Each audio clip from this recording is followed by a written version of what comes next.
कल्पना कीजिए, आप एक छोटे से शहर में रहते हैं, सुबह की चाय की चुस्की ले रहे हैं और अचानक ज़मीन कांपने लगती है।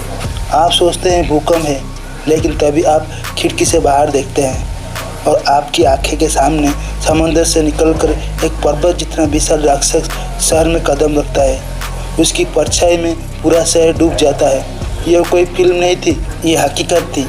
उस राक्षस ने 6 दिन में 3 शहर मिटा दिए, 10,000 लोग मारे गए और सबसे डरावनी बात, ये सिर्फ शुरुआत थी। दोस्तों, अगर आपको ऐसे ही दमदार साइंस फिक्शन फिल्म पसंद है तो आज की ये कहानी आपका दिल जीत लेगी। चलिए शुरू करते हैं। उस हमले के बाद दुनिया ने सोचा ये एक अकेला हादसा था, लेकिन 6 महीने बाद मनीला पर दूसरा हमला हुआ, फिर तीसरा, फिर चौथा।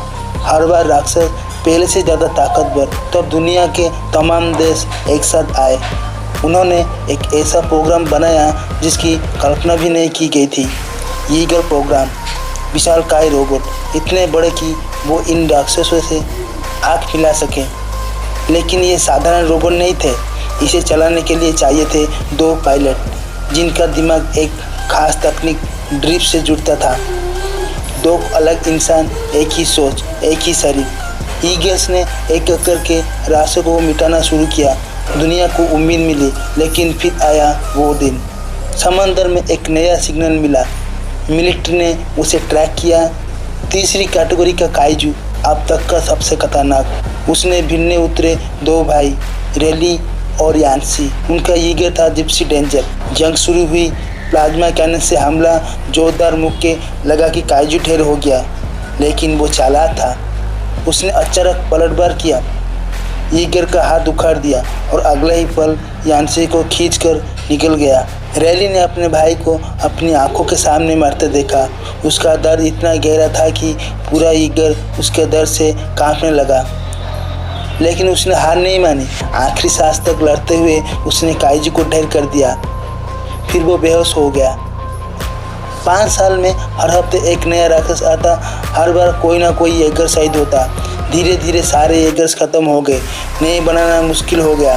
तब दुनिया के नेताओं ने फैसला किया, अब दीवार बनाएंगे, समुद्र किनारे ऊंची ऊंची दीवारें, जो इन राक्षसों को रोक सके। ईगल प्रोग्राम बंद हो गया। रैली अब एक आम मजदूर था, दीवार बनाते हुए अपने भाई की यादों में खोया हुआ। लेकिन नियति को कुछ और ही मंजूर था। एक दिन ऑस्ट्रेलिया की नई बनी दीवार को एक काइजू ने एक ही झटके में तोड़ डाला। तभी एक अपग्रेडेड ईगल ने उसे मार गिराया। वो ईगल था मास्टर स्टैकर की मेहनत का नतीजा।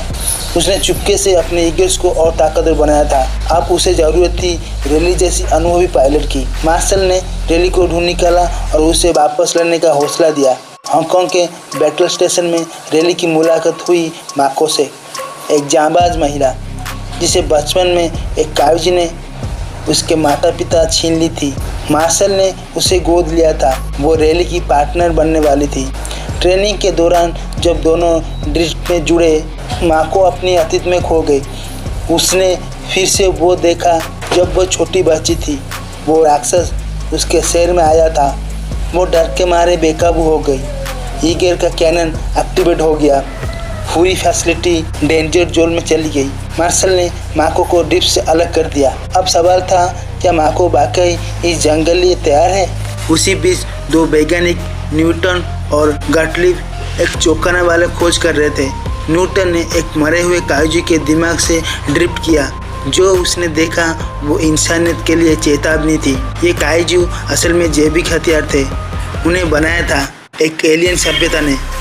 वो एलियंस ग्रह दर ग्रह ख़त्म करते हैं। और सबसे डरावनी बात, वो डायनासोर के ज़माने भी आए थे, लेकिन तब धरती रहने लायक नहीं थी। इंसानों के प्रदूषण से धरती बदल चुकी है। अब वो वापस आ गए हैं हमेशा के लिए।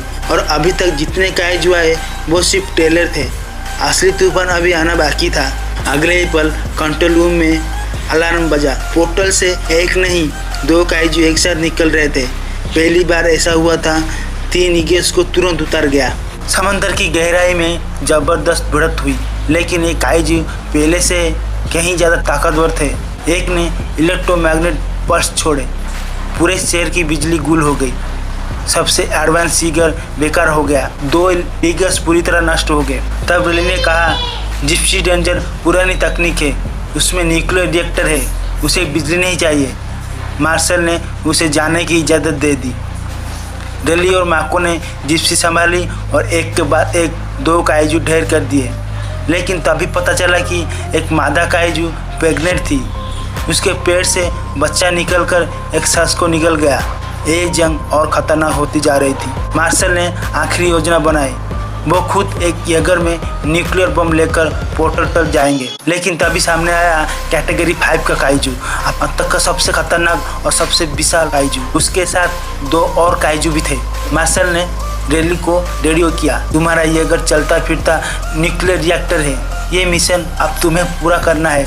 मैं तुम्हारे लिए रास्ता साफ कर रहा हूँ। इतना कहकर मार्शल ने बम एक्टिवेट कर दिए। धमाका इतना ज़बरदस्त था कि समंदर का पानी ऊपर उठ गया। मछलियाँ हवा में उड़ने लगे। मार्शल ने अपनी जान दे दी, लेकिन उसके बाद भी सबसे बड़ा काइजू जिंदा था। अब रेली और माको के सामने 3 काइजू थे। उन्होंने 2 के 2 मार गिराए, लेकिन कैटेगरी 5 का काइजू उन्हें जकड़ लिया। तभी रेली की न्यूटन की बात याद आई। पोर्टल शिप काइजू को पहचानता है। उन्होंने एक मरे हुए काइजू की लाश उठाई और पोर्टल में कूद गए। पोर्टल के अंदर एलियंस के ग्रह में आखिरी जंग हुई। ऑक्सीजन ख़त्म हो रही थी। रेली ने माको को एक्सपोर्ट में डालकर धरती में भेज दिया और खुद वहां रुक गया। उसने रिएक्टर ब्लास्ट ऑन किया। काउंटडाउन शुरू हो गया। रेली एक्सपोर्ट पॉइंट में बैठा और पोर्टल से बाहर निकला। तभी उसके पीछे से धमाका हुआ। पोर्टल तबाह हो गया। एलियंस की पूरी बस्ती ख़त्म हो गई। बैटल स्टेशन पर जैसे ही पोर्टल के ख़त्म होने का दृश्य दिखा, वहां मौजूद हर शख्स खुशी से झूम उठा। इंसानियत बच गई थी। रेली और माको समंदर से सही सलामत बाहर निकले। अब ना सिर्फ उनके दिमाग बल्कि उनके दिल भी एक हो चुके। उन्होंने एक दूसरे की आंखों में देखा, बिना शब्द के वो सब कुछ कह दी। तो दोस्तों, ये थी इंसानियत की सबसे बहादुरी जंग की कहानी। राक्षस आए, तबाही मचाई, लेकिन इंसान ने हार नहीं मानी। अगर आपको ये कहानी पसंद आई तो लाइक करें और कैंडी भाई चैनल को सब्सक्राइब करें। मिलते हैं अगली ही वीडियो में। तब तक के लिए अपने हीरो बने रहिए।